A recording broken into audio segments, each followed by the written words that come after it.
Commander Shepard, hope the Citadel's been treating you well. I'm still just trying to keep things in order. Feels like I'm fighting a losing battle. We both have jobs to do, Bailey. I suggest we do them. Yep. Good talking to you, Shepard.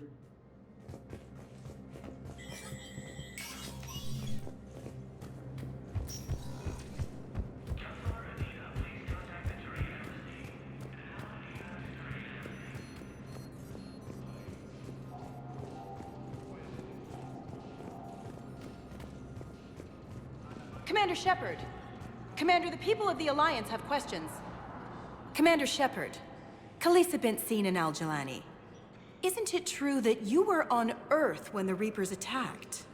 How do you justify running away while millions of people on Earth die? Is that the best we can expect from the Alliance? I came to get help for Earth. For everyone. What about all the people suffering while you play politics with the Council? What about them? How can you stand here while our families die? What are you going to do? Khaleesi, we're doing everything we can. Before they cut the feeds, there were so many dead. I'm gonna stop the Reapers or die trying. But I need your help. Keep asking the hard questions. Don't let the Council forget about Earth. I will. Thank you, Commander. We haven't always seen eye to eye, but I'm glad you're on our side.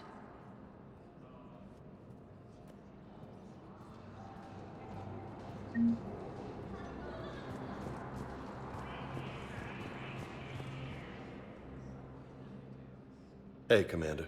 Liara told me the Council's not interested in helping us. Something like that. Why would they? Look at this place. There's no war here. People are whispering about it.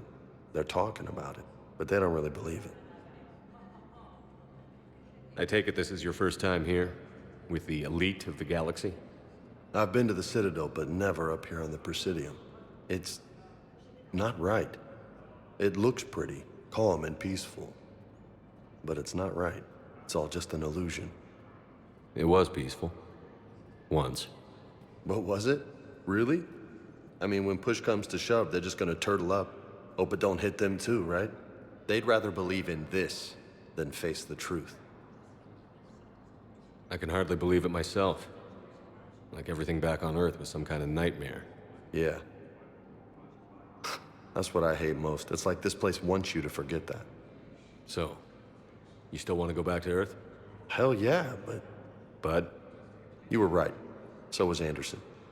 We can't stop them alone. Besides, looks like you're gonna have your hands full convincing these pendejo politicians to help us. And I'm up for it. Whatever it takes. Glad to hear it. I'm gonna head down to some of the lower levels where they keep it real. You got some spare time? You should come and find me. Maybe I'll do that.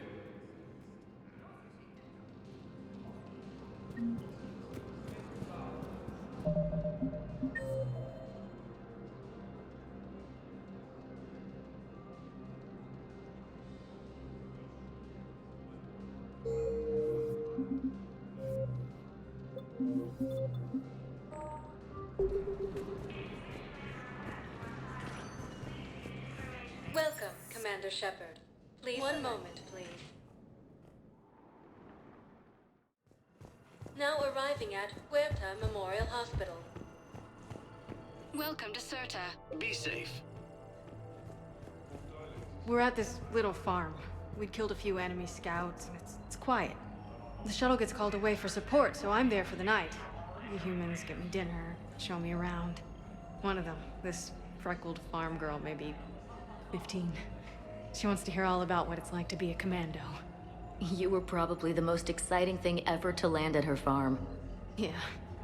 She's saying she wants to be a pilot, and I say that life on a ship is grimy. And she asks if I'd like to use their shower. Going by my records, you'd been on active duty for more than 3 weeks. Probably no real chance to get clean in all that time. Pretty much, yeah.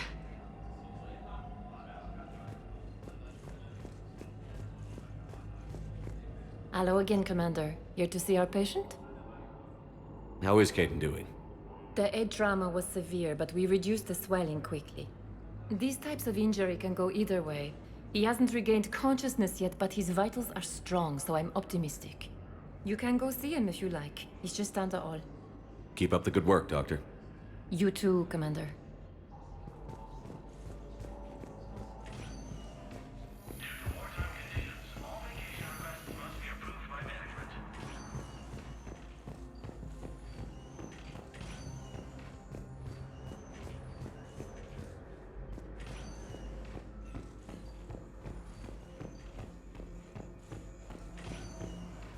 You can replace my leg, right? Yes, but clone tissue replacement takes months. You'll need a prosthetic. Oh no. I highly recommend talking to our resident psychiatrist before the operation.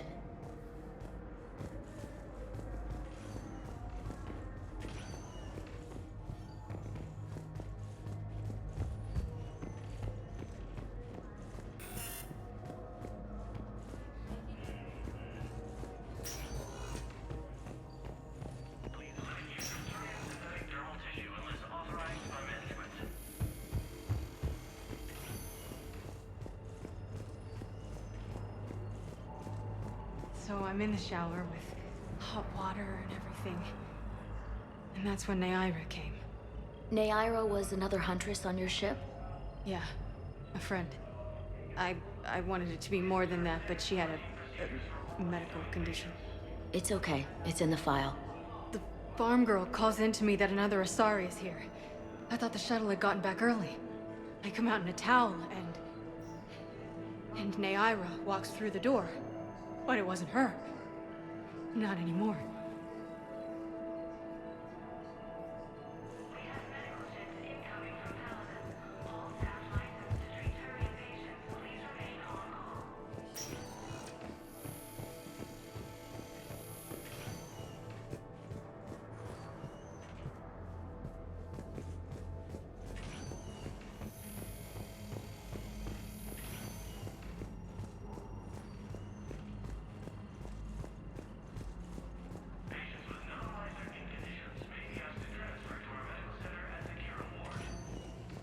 Welcome, Commander Shepard. One moment, please.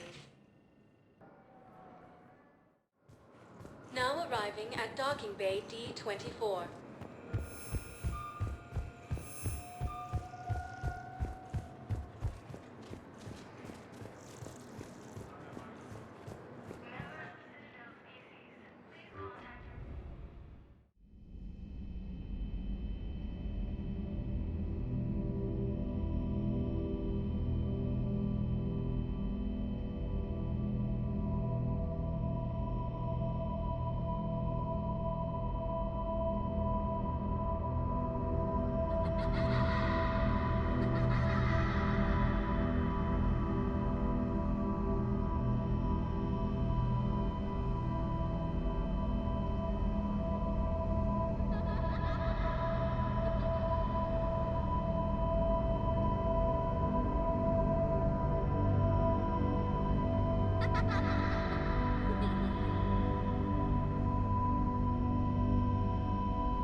Liara, can I help you?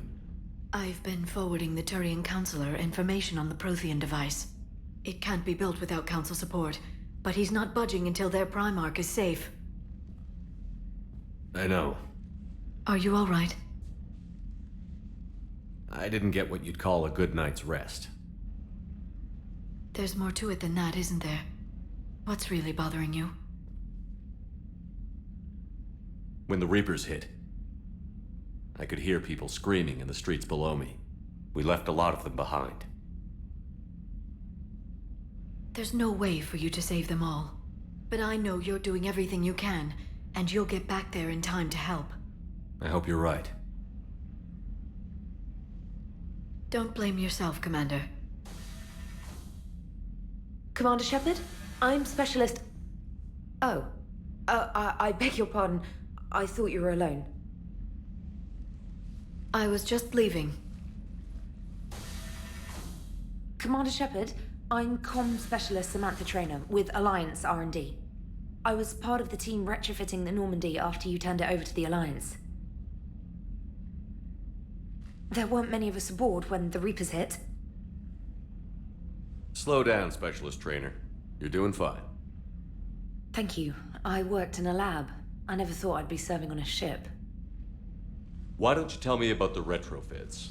The ship's in line with Alliance regs now, and it has new, top-of-the-line, quantum entanglement communicators. In fact, Admiral Anderson had intended to use the Normandy as his mobile command center. That's no longer an option. Yes, I heard he chose to stay and fight. In any event, I'm honored to serve under you, Commander. For as long as you need me, that is. They only sent me here to oversee the retrofits. Shepard, some of our systems require further testing, and Specialist Trainer has been extremely effective during installation. I would prefer that she remain. Got it, Edie. Wait, since when does a virtual intelligence make requests? Edie's an AI, fully self-aware. Oh, I knew it. I knew Joker was lying. Jeff requested that I pretend to be a simple VI to protect myself. I apologize for the deception. Thanks, Edie, and I apologize for all those times I talked about how... attractive your voice was. Anyway, shall I give you a tour? I think you'll be impressed by the new upgrades. In the CIC, you'll find the galaxy map where you can set the Normandy's destination. You can also check your messages at your private terminal. The War Room houses a strategic command center for mission-specific intel and war analysis. The shuttle bay contains an armory where you can modify your equipment between missions. Finally, Liara has set up a lot of hardware down in the old XO office on Deck 3. I think she's claimed that room. And there you are. Still the same ship as before, it just flies Alliance colors now. Speaking of which, I believe Admiral Hackett would like to speak to you at the VidCom.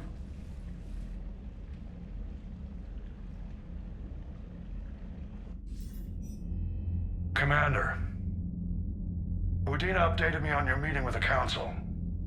Sounds like they're running scared. We did present them with a lot of unknowns. They're feeling threatened and want immediate solutions, not theories. Theories are all we've got right now. What's your plan? I'm trying to get the Turian Primarch for a summit meeting with the Asari and Solarians. I'll bypass the Council and appeal directly to their leadership. That's good, I like it. This is where we start laying the groundwork for our counterattack. Unfortunately, we don't have a whole lot to back it up right now.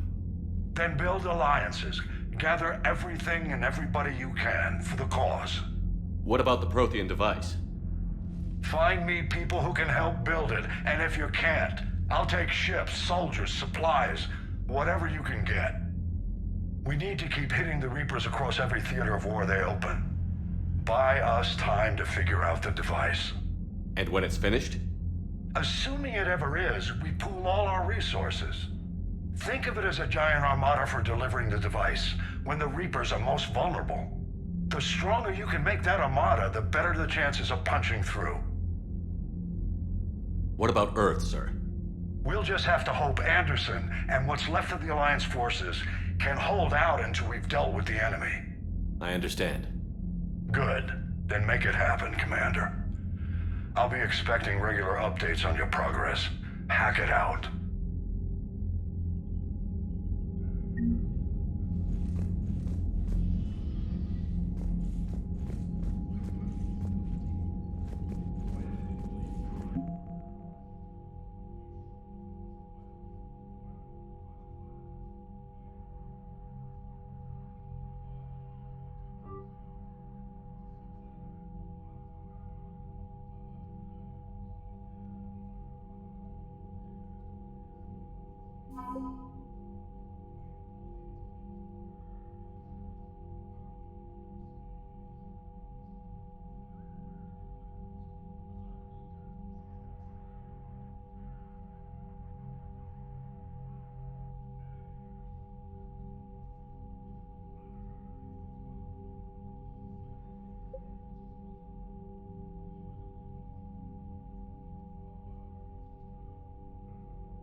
I can't believe the council won't help.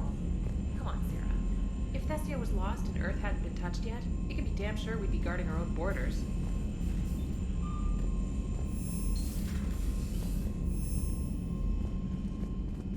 Commander, the Alliance has found a new Cerberus lab on Sanctum. Admiral Hackett would like you to investigate.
Commander? Come to check on your new recruit? Just wanted to see how you were doing. Still trying to get my bearings. When I was working on the Normandy's upgrades, I left at the end of the day. I didn't even have a toothbrush or a change of clothing until I made some emergency purchases on the Citadel. Next time you need something, just ask. We're all in this together. Oh, it's no trouble, Commander. I'm sure you have larger concerns. We can put in a requisition order. My toothbrush is a Cision Pro Mark IV. It uses tiny Mass Effect fields to break up plaque and massage the gums. It costs 6,000 credits. Okay, yeah. You're on your own with that. In any event, I appreciate you giving me the chance to stay. Was there anything else? How'd you end up in the military anyway? My family didn't have money for university. When the Alliance saw my aptitude scores, they offered me a full scholarship. I served my required years after graduation and decided to stay. I really like the challenges of the lab. Although, I'm sure I'll grow to love frontline service as well. I'm surprised you're worrying about a toothbrush. We've got bigger problems right now. Oh, believe me. Seeing the Reapers on Earth was terrifying. But I won't help anybody by bursting into tears here in the CIC, will I? Being here on the Normandy helps. If anyone in the galaxy can stop the Reapers, it's you. And if flagging your messages and managing strategic intel helps you in any way, then it's worth it. You worked in Alliance R&D? Yes. You'd think quantum entanglement would make communication easy, but imagine incorporating multiple incoming sources and then networking them with extrapolations of time-lag data to construct a coherent situation GUI. It's an exciting challenge. For me, anyway. Where are you from originally? A colony in the Terminus systems, actually. Though I studied on Earth, at Oxford. My parents were from London. They loved Earth, but they wanted the freedom a colony life could offer. If they stayed in London, I imagine they'd be dead right now. A lot of people back on Earth are still alive, and counting on us. Quite true, Commander. Carry on, Specialist.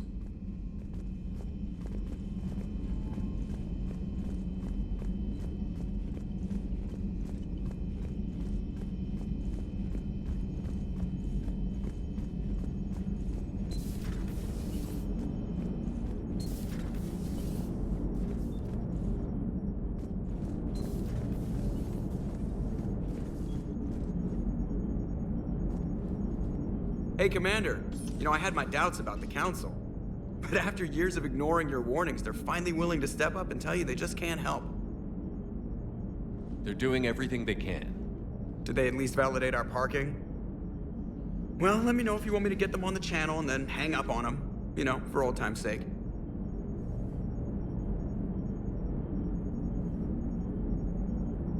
Commander?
Commander Shepard, it's a pleasure to see you again.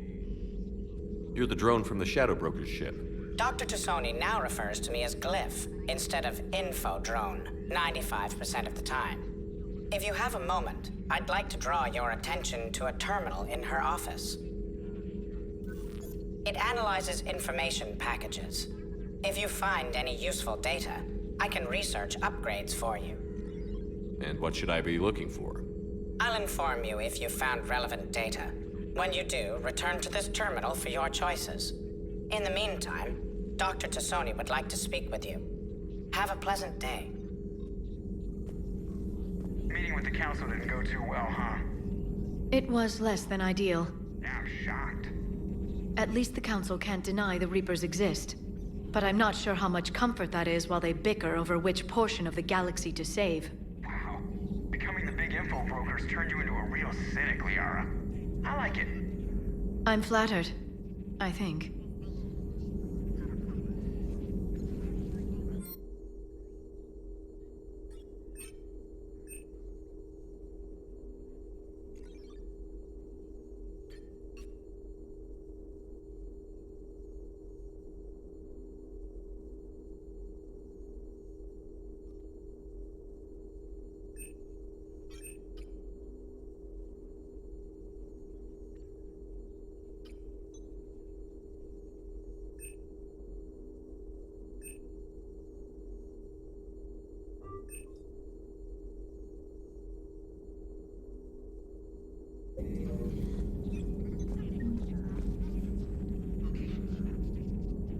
This terminal contains non-essential correspondence from your allied forces.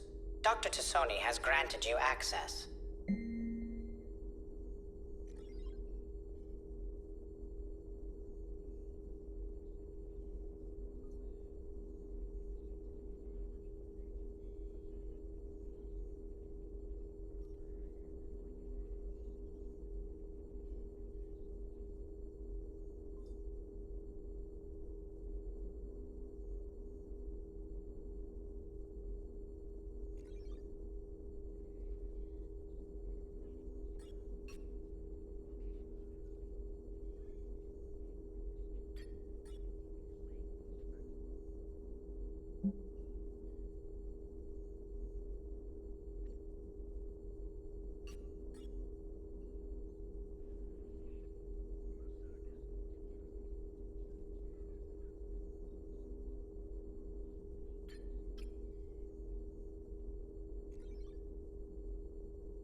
Looks like you brought more than just that drone from your ship.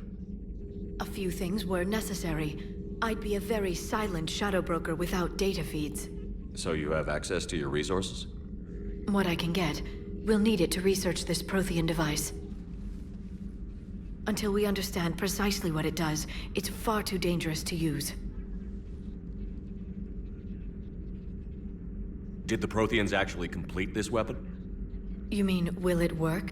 They wouldn't have poured their last resources into this device if they thought otherwise. But we really need to find out just what kind of weapon they left us. It'd be nice to know we're not kids playing around with a loaded gun. Absolutely. The damage it could cause if it backfired is unthinkable. People were finally starting to listen before the Reapers came. If we'd had a little more time, maybe Earth wouldn't. I'm sorry. I understand if you don't want to talk about it. The thought means a lot, Liara. Thanks. You're welcome. And since I didn't mention it before, it's good to be back, Shepard.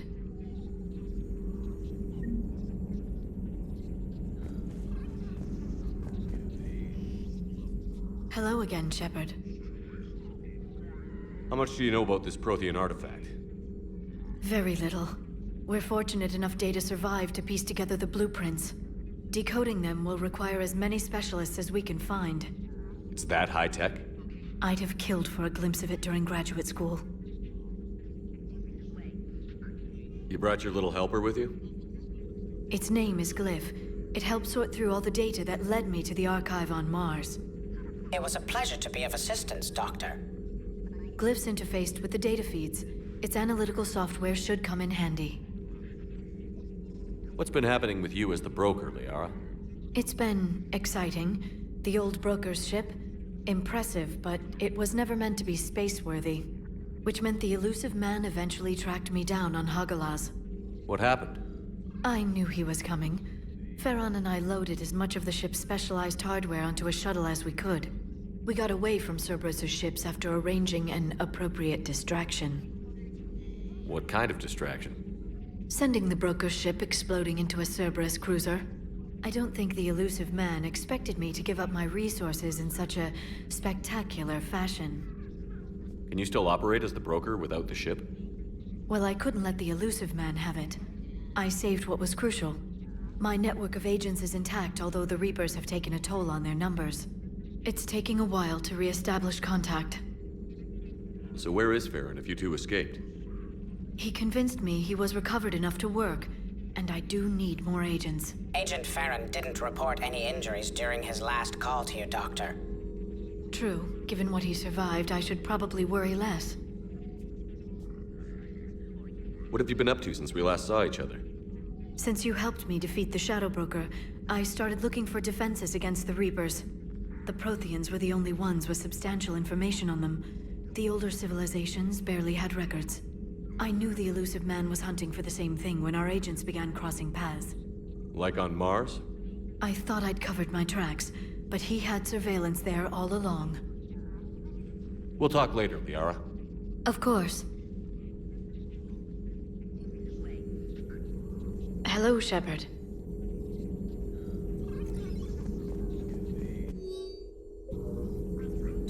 Please, enjoy your day.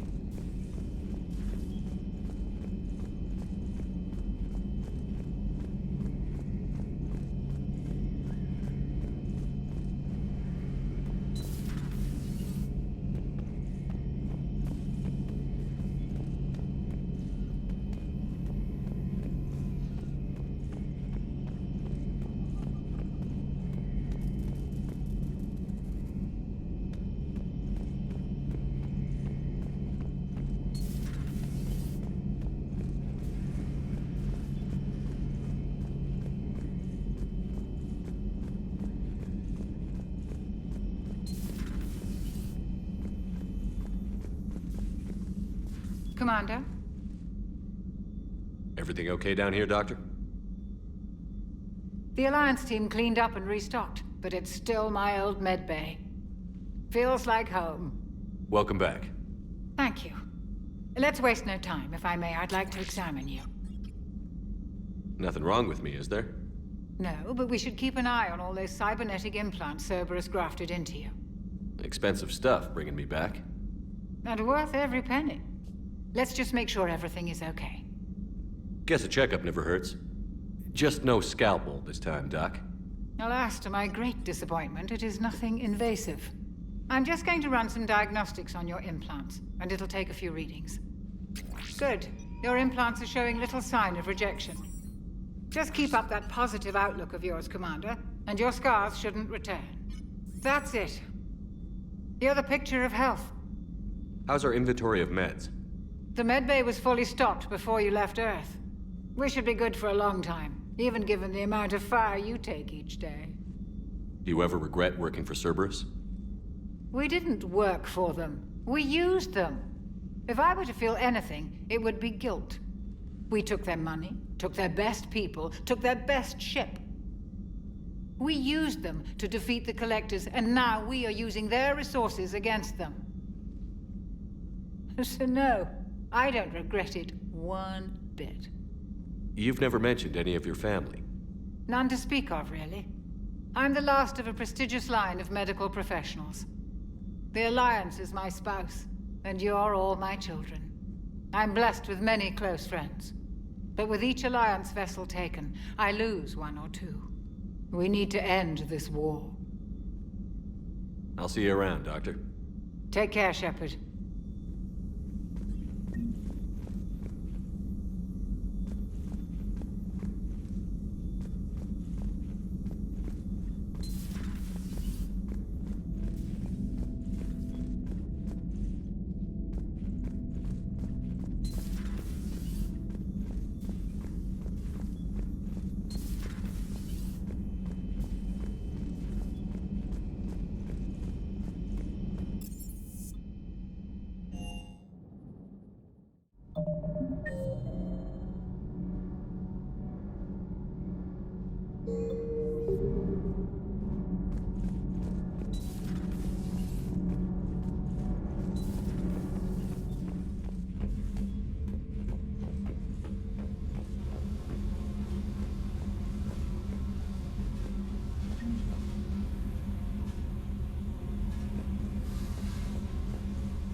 Commander, welcome back to the Normandy. Or maybe you should be saying that to me.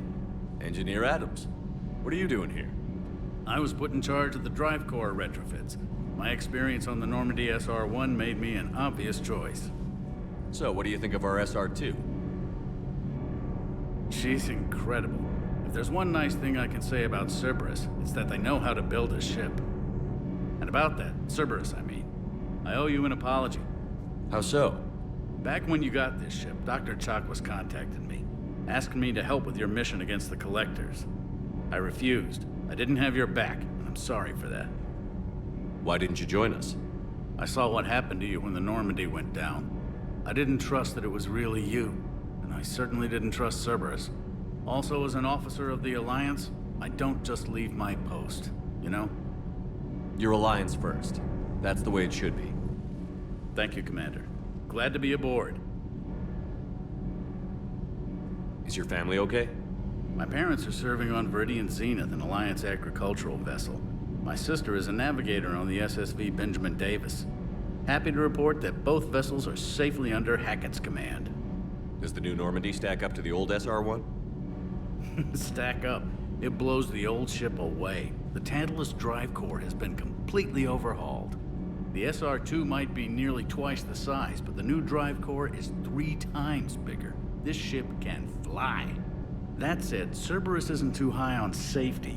If pushed past her limits, this core would vent into engineering. Guess it gives my team incentive to keep her well balanced during a firefight. Do your job or get vaporized. Pretty much. I noticed you upgraded the kinetic barriers with cyclonic technology. Should help reduce the draw when under missile fire. Hopefully that means fewer vaporized engineers? The IES stealth system is significantly improved. It can handle a higher blue shift of our emissions. And that means? We should be able to drop out of FTL without triggering every sensor in range. Very handy for stealth reconnaissance. All in all, the Normandy is a marvel of engineering.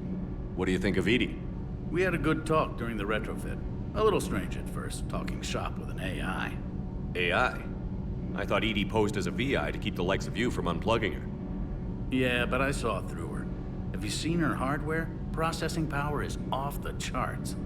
And then there were the problems that kept fixing themselves. If I hadn't had her pegged, I would have sworn I was losing it. You never expressed any skepticism, Lieutenant Adams. I figured I'd better play it safe with the Cerberus AI, Edie. No offense. None taken. As long as you keep your fingers out of my cognizance processors. In the beginning, I tried disconnecting her from key processes without giving myself away. Easier said than done. But Joker seemed to trust her, and in time I saw her advantages. Even grew to like her. Carry on, Adams. Aye, aye, sir.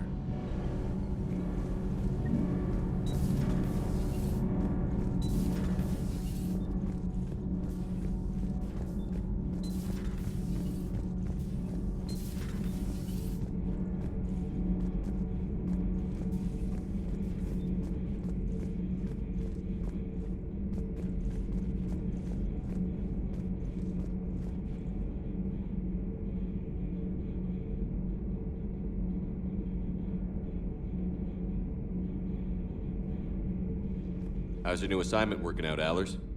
Fairly normal, except for the unshackled AI, Matriarch Benezia's daughter, and the communicator that can reach Earth.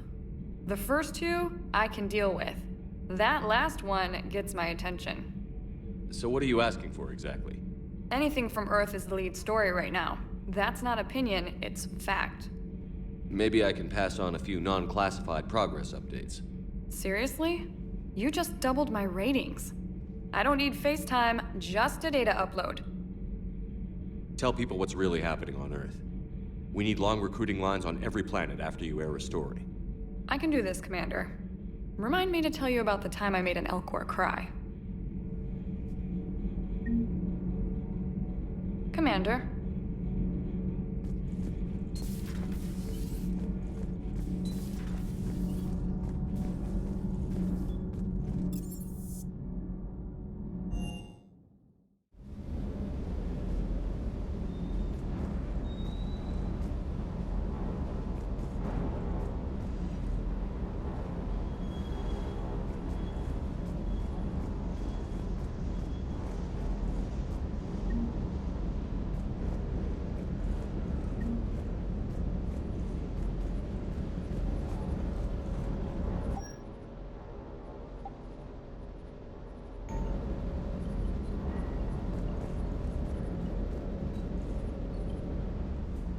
Lieutenant Steve Cortez, shuttle pilot. Got news about our supply chains, Commander. Nice to meet you, Lieutenant. What's going on? Sorry to just jump in, Commander. There's so much to be done, I get caught up in the tasks at hand. He's always like that. You need to chill out, Esteban. So you do care, Mr. Vega? Or is that the Cerveza talking again? So what's happening with our supply chains, Lieutenant? Alliance procurement chains are in chaos, but the Citadel's economy is still running. I can network to Citadel retailers. You can view inventory and make purchases right from this console. When I network to a new store, I'll let you know. It does cost more to coordinate delivery to the Normandy, so it's cheaper to buy supplies when you're there. So you're my shuttle pilot, but you're setting up procurement chains? I wasn't assigned as Normandy's pilot. Not much need for one on a dry dock ship. I was overseeing the retrofit of the cargo hold. I'm quite familiar with the operation and maintenance of the UT-47 Kodiak and the M44 Hammerhead. With my experience, it made sense for me to take over as shuttle pilot when we left Earth.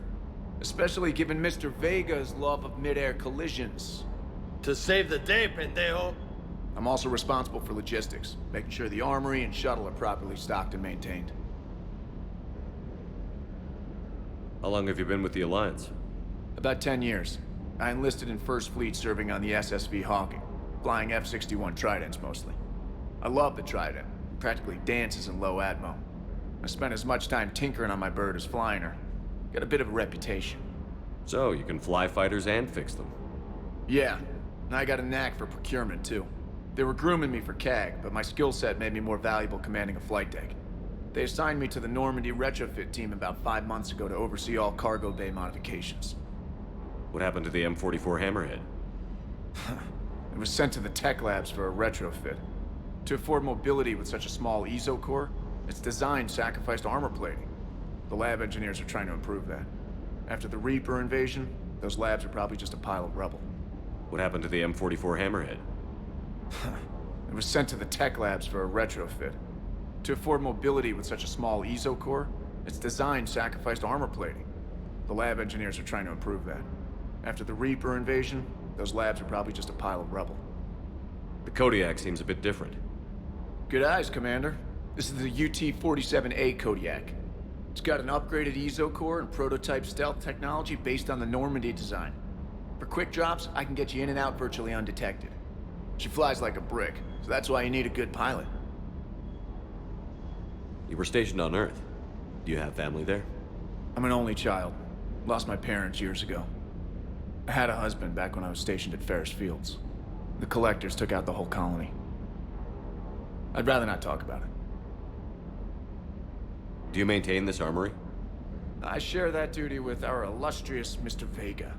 Though I believe the only weapon he really cares to maintain is himself. You know you love the show, Esteban. The first retrofit we did was to move the armory down from Deck 2. I'm not sure what Cerberus engineers were thinking. Now you get off the elevator, pick your gear, and head right into the shuttle. Just like the original Normandy. Welcome back to the Alliance, Commander. Keep up the hard work, but don't kill yourself. Yes, Commander. Cross-checking our parts inventory.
Hey, Shepard.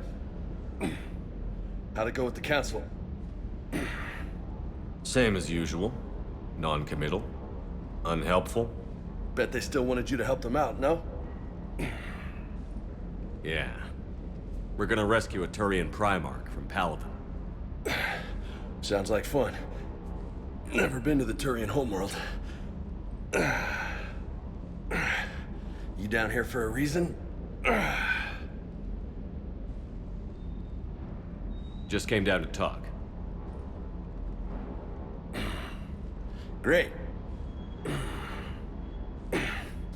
Not sure what there is to talk about. You already know my service record. I don't, actually. I didn't have access to personnel records when we met. Right. Forgot about that.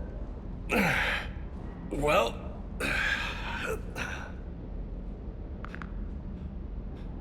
Think you can dance and talk at the same time? I think I can handle it. Okay, loco. Let's dance. Don't push your luck, Vega. With age comes wisdom. And rank. Ha! You sound like my old CO. Oh yeah? And who was that? Captain Tony. He was a hard-ass son of a bitch, but a good leader. Was? Died. With most of my squad. Protecting a civilian colony from a collector attack. And the colony? It was either them, or the intel we had on the collectors. Intel we could have used to destroy them. I chose the intel. Sorry. That's a tough call.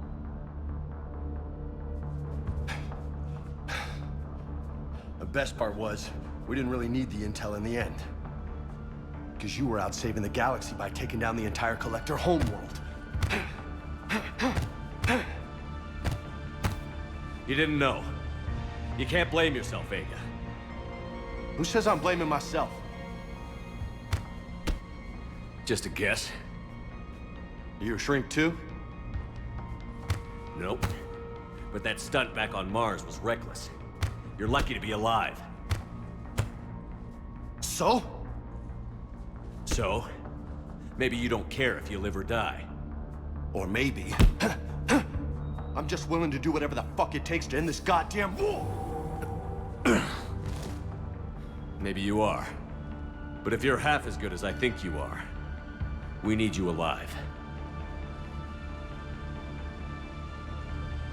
Thanks for the pep talk. Anytime. Hey, thanks for the dance, loco.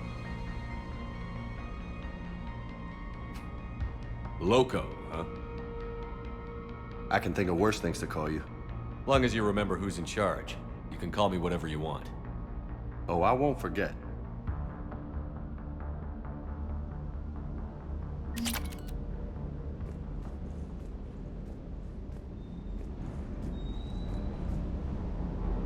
Hey again. What's up? You mentioned a mission you had against the Collectors. What happened? Pretty much what I said.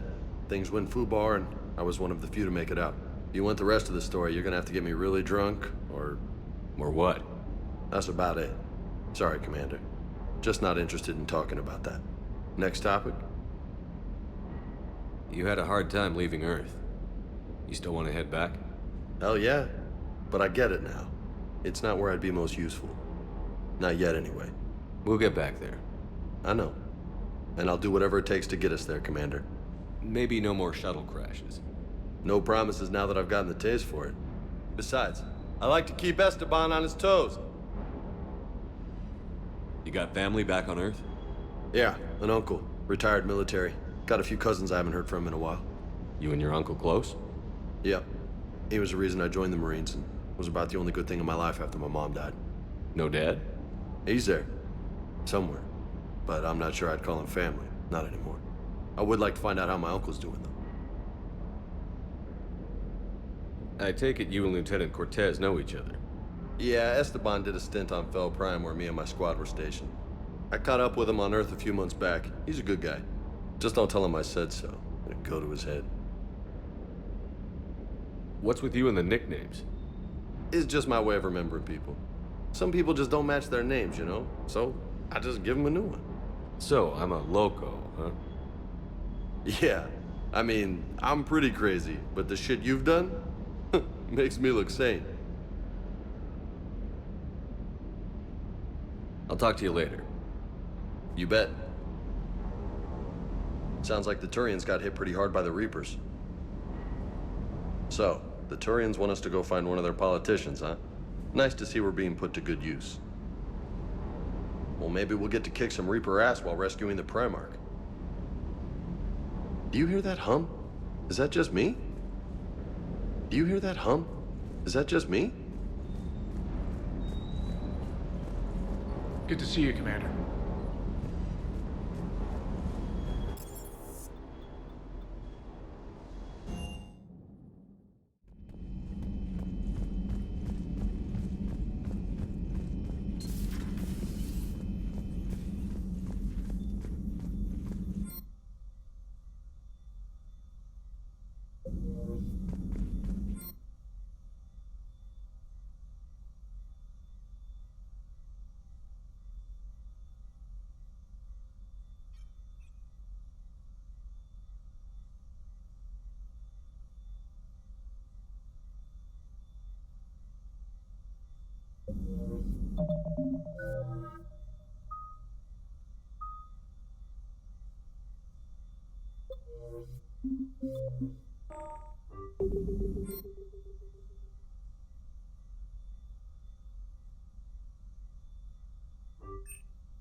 How are you, Commander?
something.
Signal confirmed.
Evasion successful.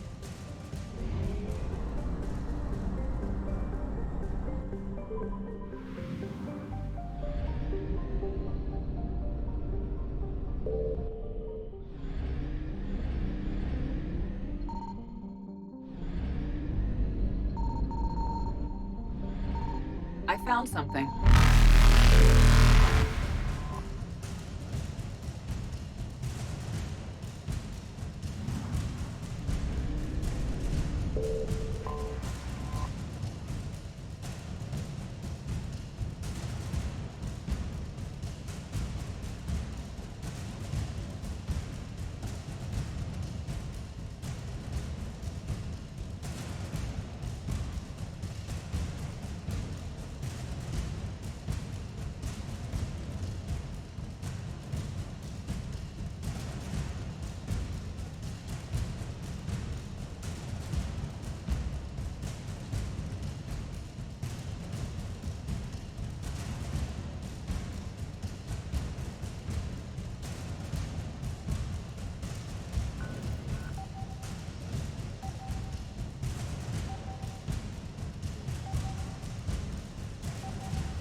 Reapers eluded.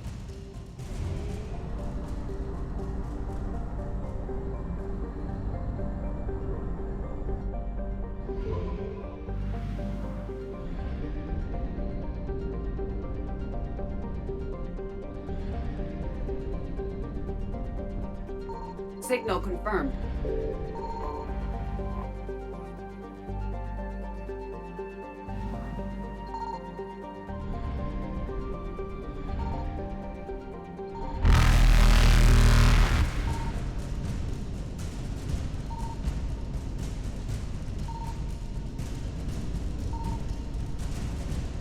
Faster than light jump successful.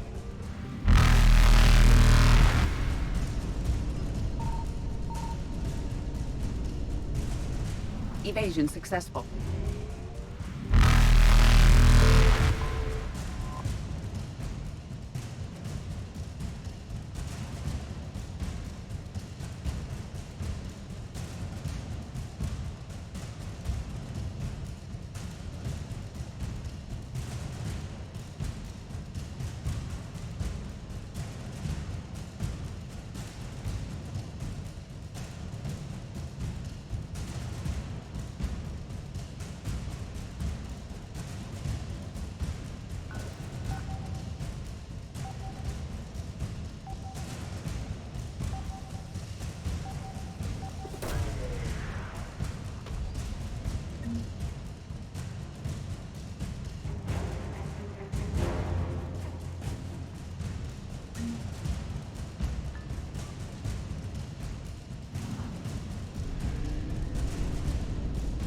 Reapers eluded.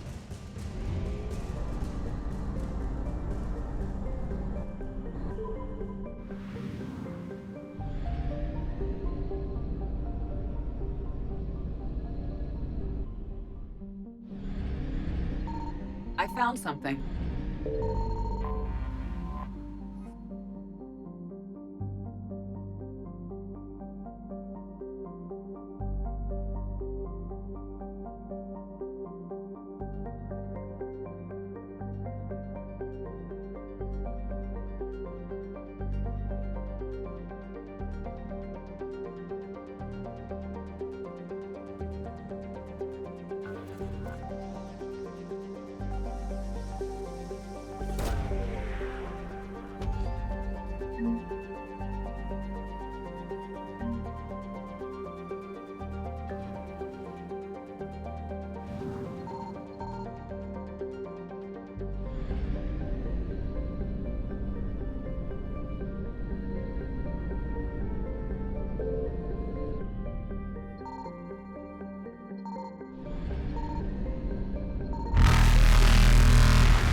Faster than light jump successful.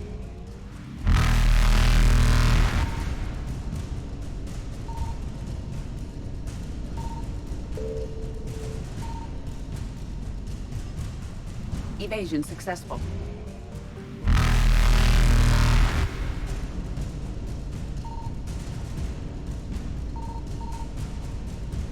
Reapers eluded.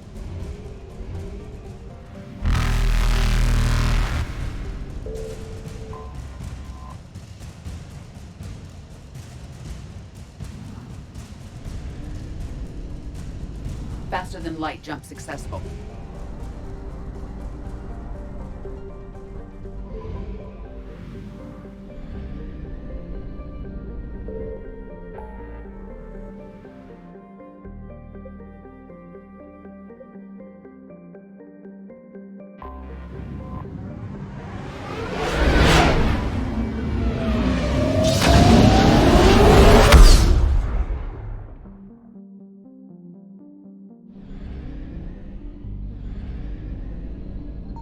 Signal confirmed.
found something.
Transferring your docking clearance to an Alliance official.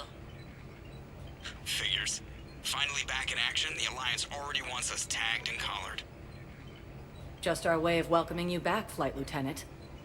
Yes ma'am. Requesting docking permission? Docking permission granted. Would you like private transport arranged? I'll handle it. Yes, Commander.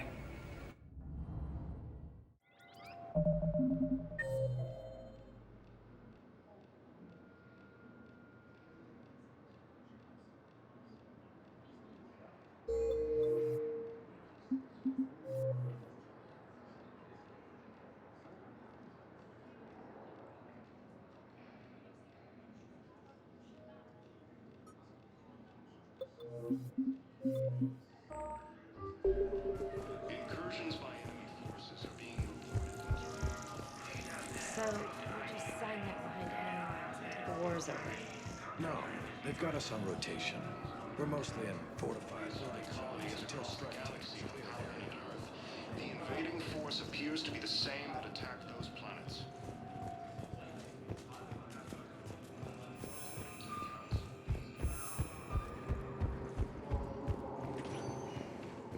Welcome, Commander Shepard. One moment, please.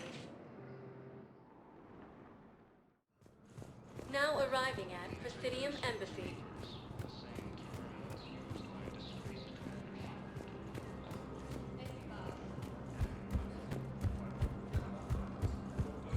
The Alliance military has abandoned the Hades Gamma Cluster to incoming Reaper forces. Good morning. Oh. Hello, ma'am. Ma'am? We've had this discussion, young lady. You're to call me Teresa. Maybe my son didn't have the chance to marry you because of this damn war. But you're still family in my book. Nothing will ever change that. Of course, Teresa. I'll come back later during your break if you want. Treat you to lunch. What do you say? I would love that, Teresa. Thank you.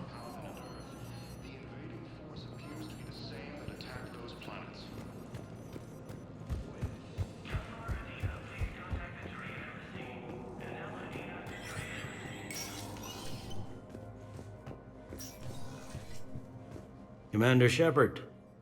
Hope the Citadel's been treating you well. I'm still just trying to keep things in order. Feels like I'm fighting a losing battle. We both have jobs to do, Bailey. I suggest we do them. Yep. Good talking to you, Shepard.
Appears to be the same that attacked those planets. Welcome, Commander Shepard. One moment, please. Now arriving at Huerta Memorial Hospital. Welcome to Certa. Thank you for shopping. She's got this glow. And the Reapers. They did to her what they do to everyone. She's covered in... I don't know. Glowing. She reaches out. Her eyes go black. And she touches one of the farmers, and he just... dies. They panic. She rips them apart. Sometimes touching, sometimes opening them up with biotics. The humans are turning into... liquid. And I'm there, in my towel with no gun.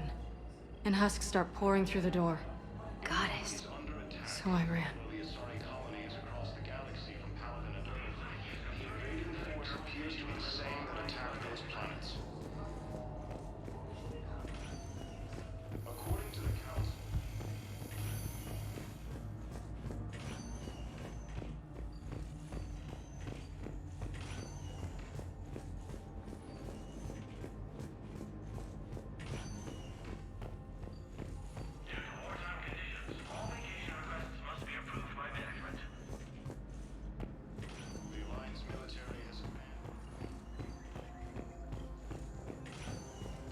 Okay, I need surgery, but when can I get back to the front?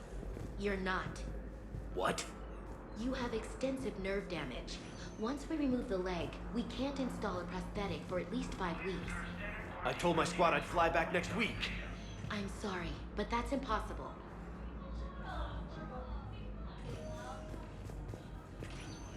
Forces are being colonies. Fighting is said to have reached Paladin.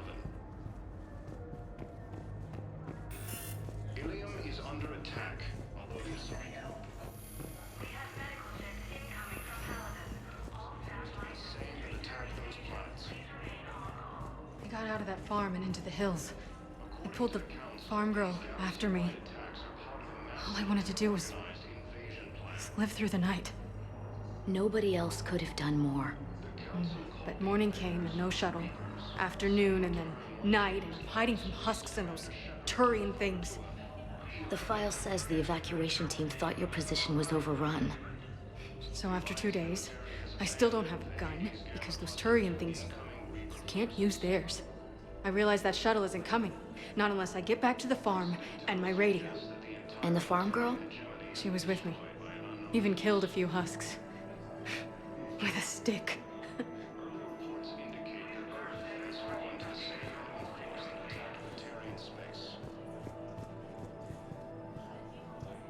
Incursions by enemy forces are being reported in Turian colonies. Fighting is said to have reached Paladin.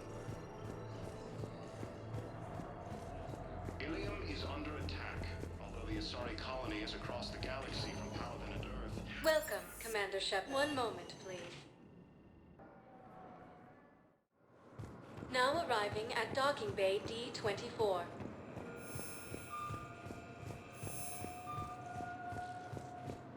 Council called the invaders Reapers, the same term once used by disgraced Commander Shepard.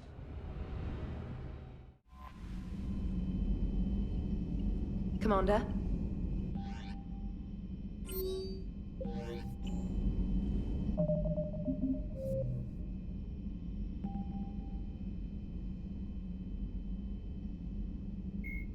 The Asari were the first species to discover the Citadel.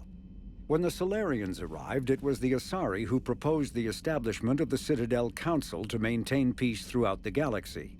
Since then, the Asari have served as the mediators and centrists of the Council. An all-female race, the Asari reproduce through a form of parthenogenesis. each Asari can attune her nervous system to that of another individual of any gender and of any species to reproduce. This capability has led to unseemly and inaccurate rumors about Asari promiscuity. Asari can live for over 1,000 years, passing through 3 stages of life. In the maiden stage, they wander restlessly, seeking new knowledge and experience. When the matron stage begins, they meld with interesting partners to produce their offspring. This ends when they reach the matriarch stage, where they assume the roles of leaders and counselors. The second species to join the Citadel, the Solarians, are warm-blooded amphibians with a hyperactive metabolism. Solarians think fast, talk fast, and move fast. To Solarians, other species seem sluggish and dull-witted. Unfortunately, their metabolic speed leaves them with a relatively short lifespan. Solarians over the age of 40 are a rarity. The Solarians were responsible for advancing the development of the primitive Krogan species to use as soldiers during the Rachni Wars. They were also behind the creation of the genophage bioweapon the Turians used to quell the Krogan rebellions several centuries later. Solarians are known for their observational capability and non-linear thinking. This manifests as an aptitude for research and espionage. They are constantly experimenting and inventing, and it is generally accepted that they always know more than they're letting on. Roughly 1,200 years ago, the Turians were invited to join the Citadel Council to fulfill the role of galactic peacekeepers. The Turians have the largest fleet in Citadel space, and they make up the single largest portion of the Council's military forces. As their territory and influence has spread, the Turians have come to rely on the Solarians for military intelligence and the Asari for diplomacy. Despite a somewhat colonial attitude towards the rest of the galaxy, the ruling hierarchy understands they would lose more than they would gain if the other 2 races were ever removed. Turians come from an autocratic society that values discipline and possesses a strong sense of personal and collective honor. There is lingering animosity between Turians and humans over the First Contact War of 2157, which is known as the Relay 314 incident to the Turians. Officially, however, the 2 species are allies, and they enjoy civil, if cool, diplomatic relations. 50,000 years ago, the Protheans were the only spacefaring species in the galaxy. They vanished in a swift galactic extinction. Only the legacy of their empire remains. They are believed to have built the mass relays and the Citadel, which have allowed numerous species to explore and expand throughout the galaxy. Prothean ruins are found on worlds across the galaxy. While surprisingly intact for their age, functioning examples of Prothean paleotechnology are rare. Time and generations of looters have picked their dead cities and derelict stations clean. Some believe the Protheans meddled in the evolution of younger races. The Hanar homeworld of Kage, for example, shows clear evidence of former Prothean occupation. The presence of a former Prothean observation post on Mars has caused a rebirth of interventionary evolutionists among humans. These individuals believe the god myths of ancient civilizations are misremembered encounters with aliens. In the early 2160s, the Alliance began aggressive colonization of worlds in the Skyllian Verge, much to the dismay of the Batarians, who had been developing the region for several decades. In 2171, the Batarians petitioned the Council to declare the Verge a zone of Batarian interest. The Council refused, however, declaring unsettled worlds in the region open to human colonization. In protest, the Batarians closed their Citadel embassy and severed official diplomatic relations with the Council, effectively becoming a rogue state. They instigated a proxy war in the Verge by funneling money and weapons to criminal organizations, urging them to strike at human colonies. Hostilities peaked with the Skyllian Blitz of 2176, an attack on the human capital of Elysium by Batarian-funded pirates and slavers. In 2178, the Alliance retaliated with a crushing assault on the moon of Torfan, long used as a staging base by Batarian-backed criminals. In the aftermath, the Batarians retreated into their own systems and are now rarely seen in Citadel space. 2 centuries ago, the Hanar helped 375,000 members of the Drell race migrate to the Hanar homeworld Kage to escape the environmental extermination that had claimed the remaining 11 billion Drell. Nearly all Drell demonstrate tremendous loyalty to their famously reclusive saviors. The intimacy of their relationship, expressed in a formal socio-political alliance called the Compact, also results in extremely close personal relations, in which some Drell actually learn Hanar soul names. While most Drell reside on Kage, some assist Hanar off-world as envoys, researchers, co-investors, wayfarers, assassins, or otherwise, eager to help their saviors. For a century, galactic wisdom has held that behind any high-ranking Hanar hides a resourceful and fanatically devoted Drell. The omnivorous reptilian Drell possess an average lifespan of 85 galactic standard years. Having evolved on an arid planet, Drell face serious illness on the Hanar homeworld, especially Kepral's syndrome, a fatal bacterial lung disease. The Elcor are a citadel species native to the high-gravity world Dakuna. They are massive creatures standing on 4 muscular legs for increased stability. Elcor move slowly, an evolved response to an environment where a fall can be lethal. This has colored their psychology, making them deliberate and conservative. Elcor's speech is ponderous and monotone. Among themselves, scent, slight movements, and subvocalized infrasound convey shades of meaning that make a human smile seem as subtle as a fireworks display. Since their subtlety can lead to misunderstandings with other species, the Elcor often go out of their way to clarify when they are being sarcastic, amused, or angry. Dakuna's high gravity impedes mountain formation. Most of the world consists of flat, open plains, which prehistoric Elcor wandered across in small family bands. Modern Elcor still prefer open sky, and can become restless and uncomfortable on long starship journeys. The Geth are a humanoid race of networked AIs. They were created by the Quarians 300 years ago as tools of labor and war. When the Geth showed signs of self-evolution, the Quarians attempted to exterminate them. The Geth won the resulting war. This example has led to legal, systematic repression of artificial intelligences in galactic society. The Geth possess a unique distributed intelligence. An individual has rudimentary animal instincts, but as their numbers and proximity increase, the apparent intelligence of each individual improves. In groups, they can reason, analyze situations, and use tactics as well as any organic race. Geth space is located at the trailing end of the Perseus Arm, beyond the lawless Terminus systems. The Perseus Veil, an obscuring dark nebula of opaque gas and dust, lies between their space and the Terminus systems. The Hanar are a citadel species known for excessive politeness. They speak with scrupulous precision and take offense at improper language.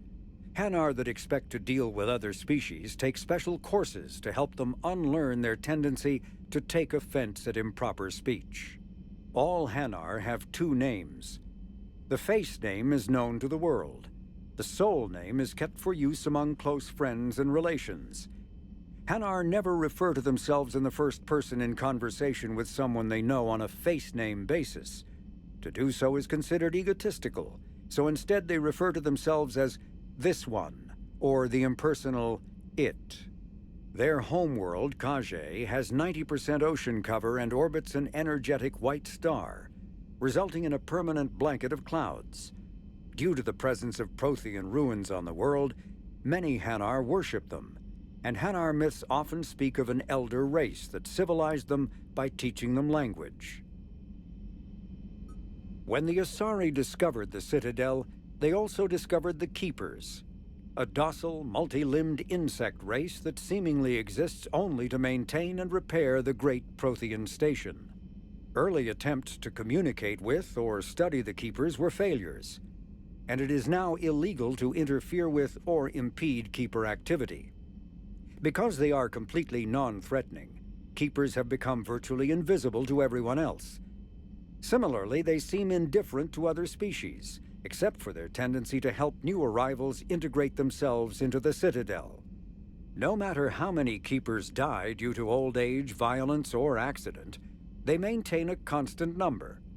No one has discovered the source of new Keepers, but some hypothesize they are genetic constructs, biological androids created somewhere deep in the inaccessible core of the Citadel itself. The Krogan evolved in a hostile and vicious environment. Until the invention of gunpowder weapons, eaten by predators was still the #1 cause of Krogan fatalities. Afterwards, it was death by gunshot. When the Solarians discovered them, the Krogan were a brutal, primitive species struggling to survive a self-inflicted nuclear winter.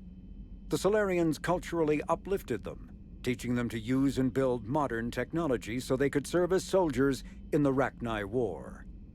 Liberated from the harsh conditions of their homeworld, the quick-breeding Krogan experienced an unprecedented population explosion.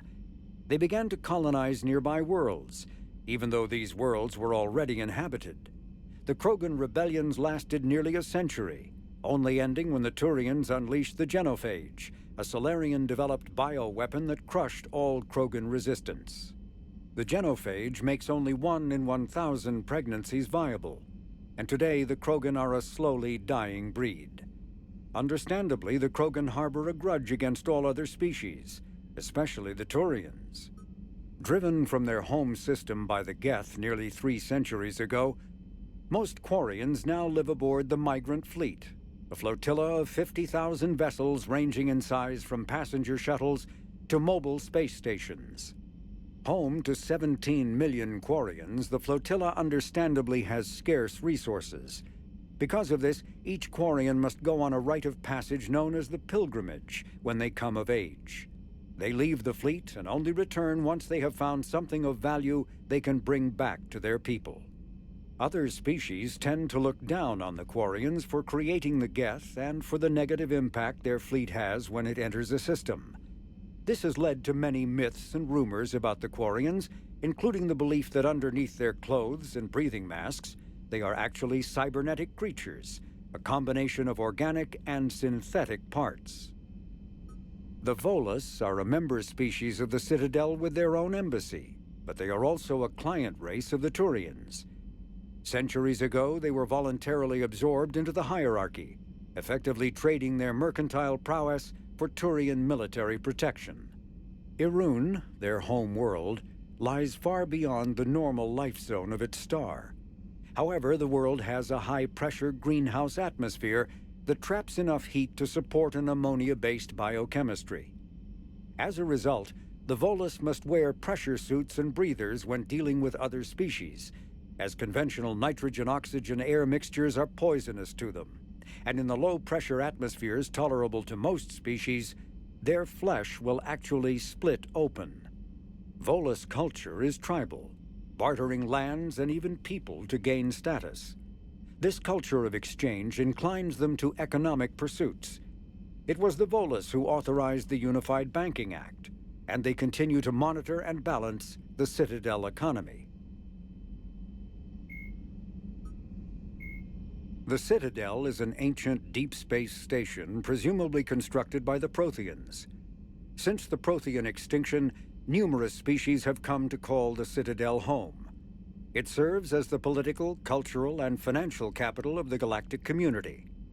To represent their interests, most species maintain embassies on the Presidium, the Citadel's inner ring. The Citadel Tower in the center of the Presidium holds the Citadel Council chambers.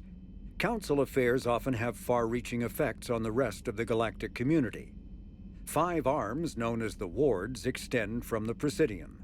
Their inner surfaces have been built into cities, populated by millions of inhabitants from across the galaxy. The Citadel is virtually indestructible. If attacked, the station can close its arms to form a solid, impregnable shell. For as long as the station has existed, an enigmatic race called the Keepers has maintained it. Spectres are agents from the Office of Special Tactics and Reconnaissance and answer only to the Citadel Council. They are elite military operatives, granted the authority to deal with threats to peace and stability in whatever way they deem necessary. They operate independently or in groups of 2 or 3.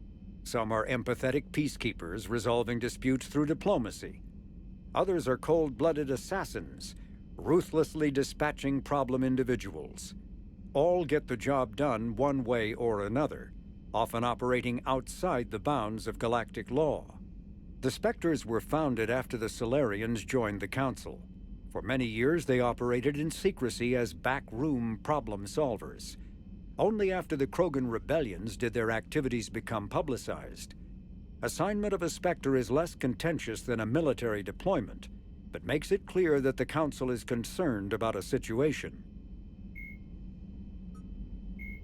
When humanity won a position on the Council for its part in defending the Citadel, the Alliance chose Captain David Anderson for the position. Udina became his advisor. Anderson eventually quit over frustrations with Council politics, and the Alliance named Udina to the office.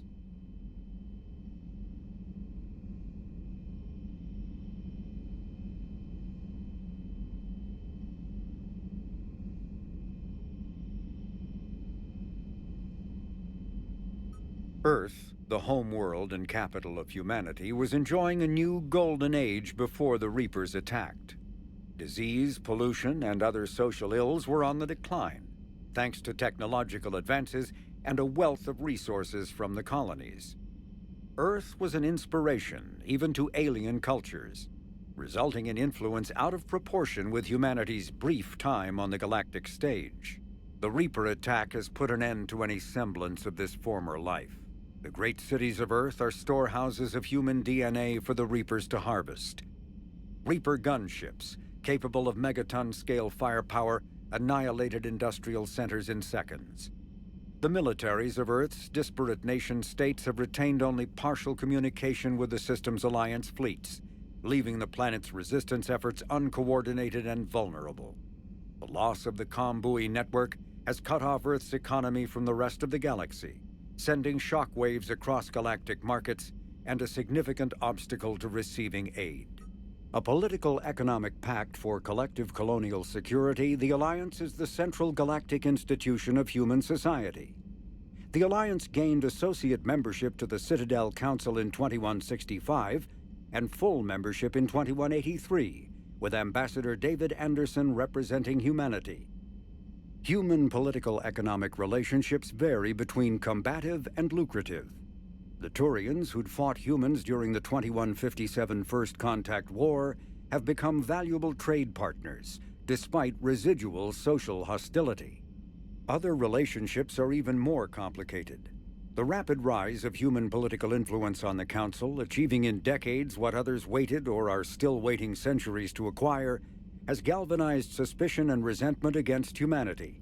That negativity is vastly outweighed by the respect and trust humanity earned by saving the Council during the 2183 attack on the Citadel, at the cost of Alliance cruisers Cairo, Cape Town, Emden, Jakarta, Madrid, Seoul, Shenyang, and Warsaw, and their 2,400 crew. The system's alliance is an independent supranational government representing the interests of humanity as a whole. The alliance is responsible for the governance and defense of all extrasolar colonies and stations.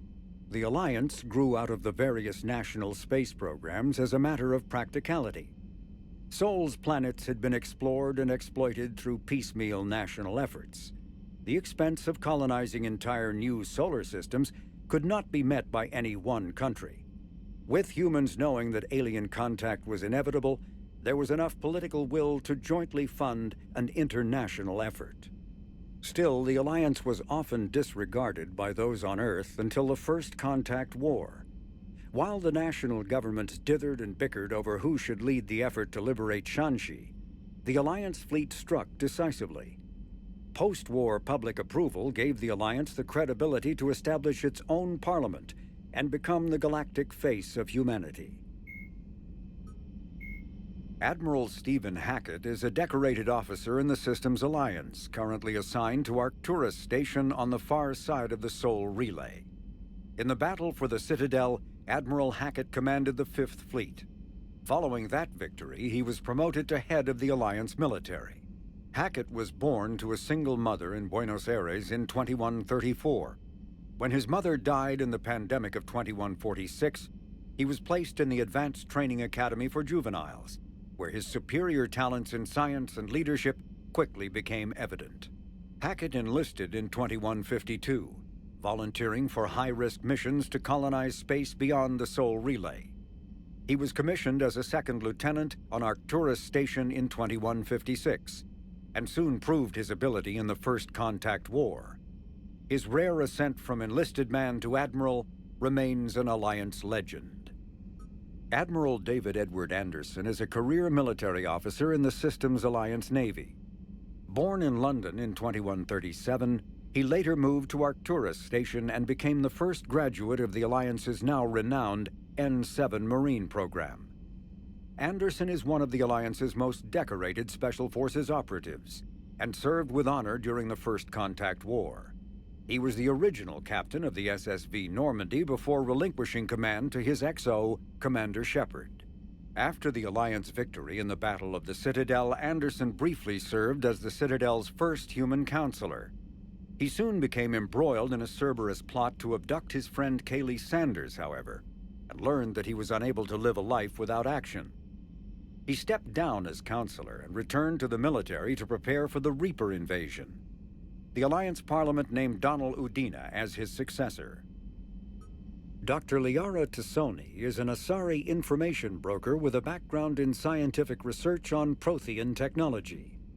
Born on Thessia in 2077, she is the only child of the late matriarch Benezia. Although mother and daughter became estranged in the years before Benezia was indoctrinated by the Reaper known as Sovereign. Tassoni is also a highly trained biotic who served under Commander Shepard aboard the SSV Normandy before the ship was destroyed in a collector attack. Before she became involved in galactic affairs, Dr. Tassoni spent 50 years researching the Protheans' technology and the mystery of their extinction. She now divides her time between uncovering Prothean ruins and consulting with noteworthy representatives of the various Citadel races. Major Caden Alenko is a human biotic and an officer in the Systems Alliance. He served as staff lieutenant under Commander Shepard on the SSV Normandy during the Battle of the Citadel, and now heads the Special Operations Biotics Division at the Alliance Warfare Center. An Alliance tribunal recently called on Alenko to testify about his experience with the Reapers. Alenko suffers from severe headaches because of the early model L2 biotic implants that he was given as a child. The L2 implants have since been discontinued due to the risk of crippling neurological damage. Flight Lieutenant Jeff Joker Moreau is a respected pilot with the Alliance Navy. Born and raised on Arcturus Station, he is widely considered to be the best helmsman in the Systems Alliance.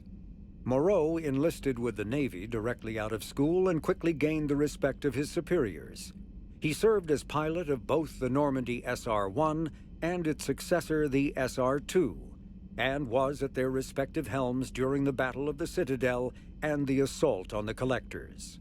Moreau suffers from Vrolik syndrome, a rare debilitating disorder also known as brittle bone disease. Dr. Karen Chakwas is a trauma surgeon and a major in the Alliance Navy. She served on the SSV Normandy under both Captain Anderson and Commander Shepard, and was aboard the ship when it was destroyed by the Collectors. She later quit the Alliance in order to rejoin Shepard on the Cerberus-built Normandy SR-2. Along with most of the Second Normandy's crew, Dr. Chakwas was kidnapped by the Collectors and taken beyond the Omega-4 relay, where Commander Shepard eventually rescued her. After the Alliance impounded the Normandy SR-2, an inquiry found that Dr. Chakwas had no significant role in or provable knowledge of Cerberus's criminal activities. She has since rejoined the Alliance. In recent years, the pro-human syndicate known as Cerberus has seen its influence grow galaxy-wide. The largely untraceable organization now includes private intelligence agencies, biotics laboratories, research facilities, and the lucrative corporations that provide a front for it all. Cerberus's charismatic leader, known only as the Elusive Man, drives the organization's philosophy and interests. The level of secrecy he maintains puts professional intelligence agencies to shame. As Cerberus grows, so too does public distrust of the organization. Some commentators have remarked that Cerberus is not so much pro-human as it is anti-alien. Others question the blind loyalty of its employees. The Elusive Man is a human loyalist focused on advancing the interests of his species, whatever the cost to non-humans and reportedly humans. The Citadel Council regards him as a fanatic who poses a serious threat to galactic security. The reclusive tycoon is the head of Cerberus, an organization that furthers his pro-human agenda throughout the galaxy. His views have led him into questionable alliances. Recent rumors go so far as to suggest that the Elusive Man may even have allied with the Reapers. Cerberus built the Normandy SR-2 as a second-generation version of the Alliance frigate SSV Normandy after the Collectors destroyed the original. The SR-2's many alterations produced a craft nearly double the original size, requiring an even larger Tantalus drive core to compensate. Its state-of-the-art Kodiak shuttle can make landings the original Normandy could not attempt. The Enhanced Defense Intelligence, an AI known colloquially as EDI, coordinates many of the ship's combat functions, assisting and even supplanting human piloting. The Alliance has recently appropriated and refurbished the SR-2. In addition to tight beam communicators, the Quantum Entanglement Communicator, QEC, provides instantaneous contact with Alliance Command. Originally created to covertly insert Alliance Marines into hostile environments, the UT-47 shuttle has since been sold to allies, recovered by enemies, and had its specifications stolen by spies. In one form or another, this durable transport is now used in all corners of the galaxy. A-model Kodiaks feature a front-mounted mass accelerator cannon that can be used in an anti-vehicular role. Since the shuttle lacks proper gun ports, soldiers often open the side hatch to fire on enemies. This is discouraged in Alliance manuals since it exposes the interior to return fire. Flying the 47A during atmospheric combat requires considerable skill. The pilot must reduce the vehicle's mass for speed and handling, while maintaining enough mass to resist recoil, incoming fire, and inclement weather. More than one pilot has overstressed the Kodiak's field generator and ended up on the battlefield instead of above it. Asari-made Solaris armor can resist even the tremendous heat and kinetic energy of Starship weapons. The armor is nearly unsurpassed in strength because its central material, carbon nanotube sheets woven with diamond chemical vapor deposition, are crushed by mass effect fields into super-dense layers, able to withstand extreme temperatures. That process also compensates for the diamond's brittleness. Diamond armor itself has two limiting disadvantages. First, while nanotubes and CVD diamond construction have become cheaper in recent years, it remains prohibitively expensive to coat starships or aircraft larger than fighters in Solaris material. Second, the armor must be attached to the ship's superstructure, so shock waves from massive firepower can still destroy the metals beneath the armor itself. A popular misconception holds that the diamond composition of Solaris armor gives it a sparkle. In fact, atmospheric nitrogen impurities during the super-hot forging process give the armor a metallic gray or yellow sheen. Cyclonic barrier technology, CBT, attempts to solve the higher-end limitations of traditional kinetic barriers. Traditional barriers cannot block high-level kinetic energy attacks, such as disruptor torpedoes, because torpedo mass effect fields add mass. The CBT violently slaps aside rather than halting incoming linear force. By rotationally firing their mass effect field projectors, ships create rapidly oscillating kinetic barriers instead of static ones. Shooting through the CBT is like trying to shoot at a target inside a spinning ball. Significant drawbacks to current CBT configuration prevent its use on anything other than frigates and fighters. Its many high-frequency sensors and emitters require frequent maintenance and replacement. A partially damaged CBT can endanger its operator, who is surrounded by rotating mass effect fields, skewing in unpredictable directions. Fortunately, if an emitter is damaged, the CBT corrects to become a traditional shield array, a safety feature that makes it most effective during opening volleys. After the Battle of the Citadel, human and Turian volunteers spent 3 months clearing the station's orbit of debris. During the cleanup, the Turians secretly salvaged Sovereign's powerful main gun, along with much of the weapon's Element Zero core. 11 months later, the Turians introduced the Thanix, a scaled-down version of the weapon. The Thanix's core is a liquid alloy of iron, uranium, and tungsten, suspended in an electromagnetic field powered by Element Zero. The molten metal, accelerated to a significant fraction of the speed of light, solidifies into a projectile as it is fired, hitting targets with enough force to pierce any known shield or armor. The gun can fire reliably every 5 seconds.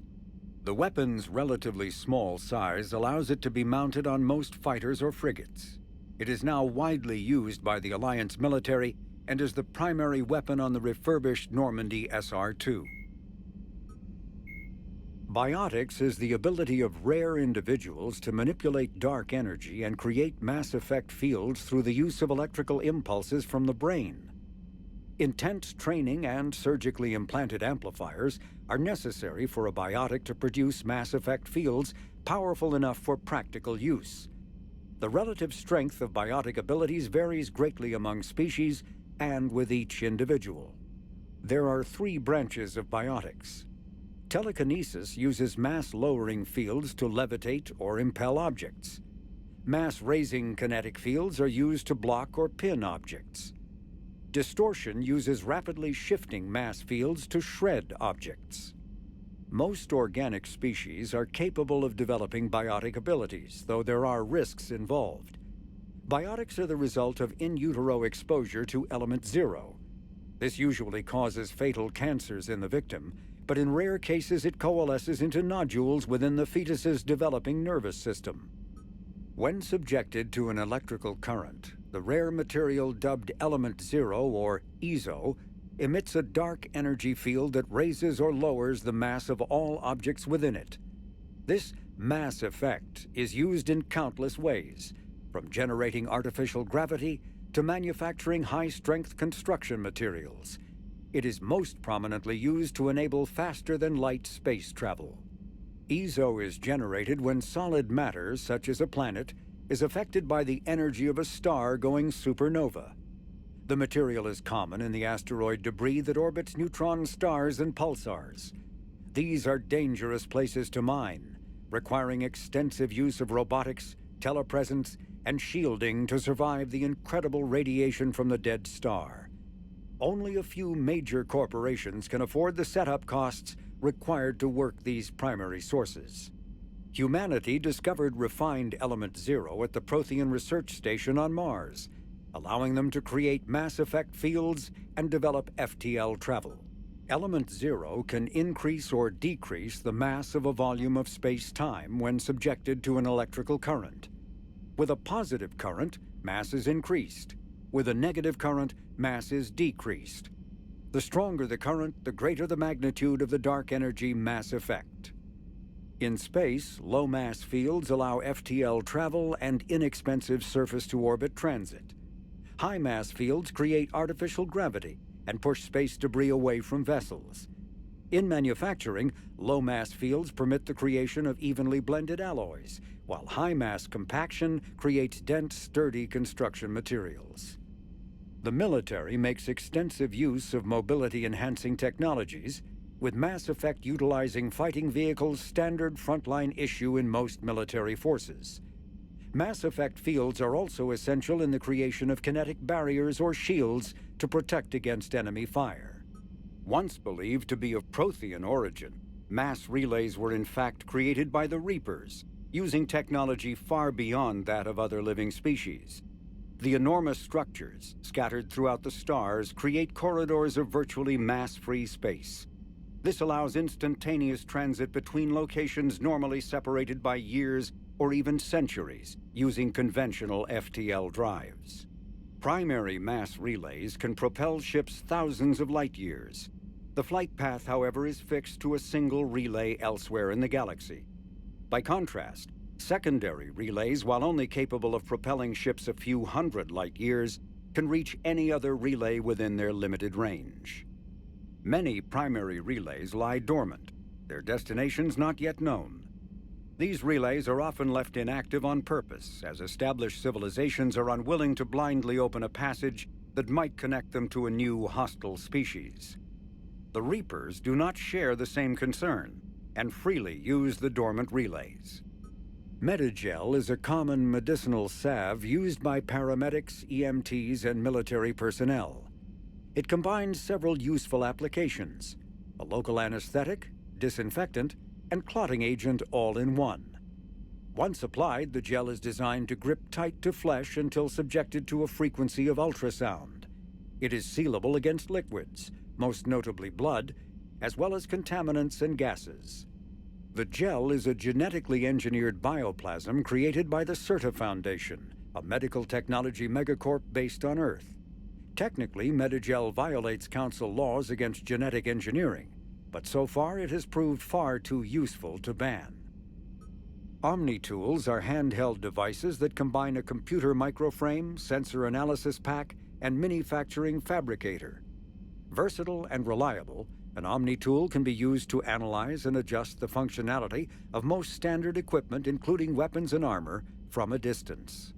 The fabrication module can rapidly assemble small three-dimensional objects from common, reusable industrial plastics, ceramics, and light alloys. This allows for field repairs and modifications to most standard items, as well as the reuse of salvaged equipment. Omni-tools are standard issue for soldiers and first-in colonists. The Reaper called Harbinger is believed to be the oldest and largest in the Reaper Armada. From the reaches of dark space, Harbinger managed to control the Collectors, a race of human-sized insectoid bipeds, as it sent them on a campaign to kill and gather humans from vulnerable colonies. The Collectors became a terrifying force in the galaxy, responsible for the murder of hundreds of thousands. Surviving colonists have described the tone of Harbinger's threats heard through the Collectors as they attacked as visceral and terrifying. Alliance intelligence has tentatively identified Harbinger as one of the Reapers leading the attack on Earth. A myth common to several cultures in the galaxy, Reapers were once imagined as space monsters that consumed entire stars. Archaeologists who searched for the sources of such myths found little besides the themes of all-consuming devils that are common to primitive cultures. Although accurate information about the Reapers remains scarce, the galaxy now knows that the Reapers are not a myth. They are a real and devastating threat. Sovereign was the first Reaper encountered by the modern Citadel races. Military leaders initially assumed that Sovereign was a Geth or Prothean flagship commanded by Saren Arterius, a rogue Spectre. The truth was far more alarming. The massive ship was itself intelligent, and Saren proved to be under its control. The attacks by Sovereign against Eden Prime and the Citadel removed any uncertainty about the Reaper's technological superiority. Sovereign's formidable shielding and firepower allowed it to hold off the combined fleets of the Citadel, and its mass effect fields proved powerful enough to let the enormous vessel land on a planet's surface. Sovereign's mission, to open a mass relay that would transport the other Reapers from dark space, proved its undoing. During the Battle of the Citadel, Sovereign linked its consciousness to Saren's. When Saren's death corrupted the signal and shut down Sovereign's shields, Sovereign's destruction soon followed. Reaper indoctrination is an insidious means of corrupting organic minds, reprogramming the brain through physical and psychological conditioning using electromagnetic fields, infrasonic and ultrasonic noise, and other subliminal methods. The Reaper's resulting control over the limbic system leaves the victim highly susceptible to its suggestions. Organics undergoing indoctrination may complain of headaches and buzzing or ringing in their ears. As time passes, they have feelings of being watched and hallucinations of ghostly presences. Ultimately, the Reaper gains the ability to use the victim's body to amplify its signals, manifesting as alien voices in the mind. Indoctrination can create perfect deep cover agents. A Reaper's suggestions can manipulate victims into betraying friends, trusting enemies, or viewing the Reaper itself with superstitious awe. Should a Reaper subvert a well-placed political or military leader, the resulting chaos can bring down nations. Long-term physical effects of the manipulation are unsustainable. Higher mental functioning decays, ultimately leaving the victim a gibbering animal. Rapid indoctrination is possible, but causes this decay in days or weeks. Slow, patient indoctrination allows the thrall to last for months or years. The Citadel races have classified the known variants of Reapers into 4 types. Capital ships are Sovereign-class Reapers 2 kilometers in length. They typically target the dreadnoughts, defense installations, and industrial cities of organic civilizations. Experts believe the Reapers harvest a single species of organics during each cycle of extinction to create these massive ships. Some capital ships are capable of launching small drones equivalent to fighters. Destroyers are 160 meters long and, in astounding numbers, make up the bulk of the Reaper fleet. They engage cruisers and other smaller ships, as well as communications posts and enemy command centers. Research suggests destroyers are created from those species that are not harvested to make capital ships. Troop transports carry husks to unconquered planets and bring victims of the harvest to Reaper processing centers. They vary in length from 200 meters to 1 kilometer, but unlike capital ships and destroyers, do not appear to be self-aware. Instead, other Reapers operate troop transports remotely. Processors, also called slaughter ships, are mobile centers for mass DNA harvesting. Like troop transports, processors appear to be remotely operated by sapient Reapers. Cannibals are frontline Reaper units created from corrupted Batarians. The nickname refers to their propensity to devour the bodies of fallen comrades. This triggers a biochemical process through which the cannibals spontaneously heal themselves and grow new chitinous armor. The transformation also appears to give cannibals a greater awareness of their surroundings, leading to more strategic behavior and careful use of battlefield cover. Husks are the aggressive, mindless foot soldiers of the Reaper armies. They are created by impaling either living or dead humans on mechanical spikes that rapidly extract water and trace minerals and replace them with cybernetics. These cybernetics reanimate the lifeless flesh and tissue, transforming the bodies into horrifying killing machines. The Reapers use large groups of husks to overwhelm the enemy. The husks' inability to feel pain, as well as their tendency to attack in groups, makes them particularly deadly adversaries. Although melee combat applications for the Omni tool are almost as old as the device itself, the feature was largely unused prior to the Reaper invasion. The need to take on multiple husks in close quarters forced the Alliance to develop ways to enhance the tool's offensive capability. The most common melee design is the Omni Blade, a disposable silicon carbide weapon flash-forged by the tool's mini-fabricator. The transparent, nearly diamond-hard blade is created and suspended in a mass effect field safely away from the user's skin. Warning lights illuminate the field so the searing hot blade only burns what it is intended to: the opponent. More technically adept soldiers frequently modify their Omni tools to maximize stopping power through electrical, kinetic, or thermal energy. Some troops integrate the weapon with their kinetic barriers, transforming the Omni tool into a wrist-mounted bludgeon. Others fabricate flammable gases, held in place by a mass effect field and ignited upon impact. All prove deadly surprises for opponents who expect a disarmed Alliance warrior.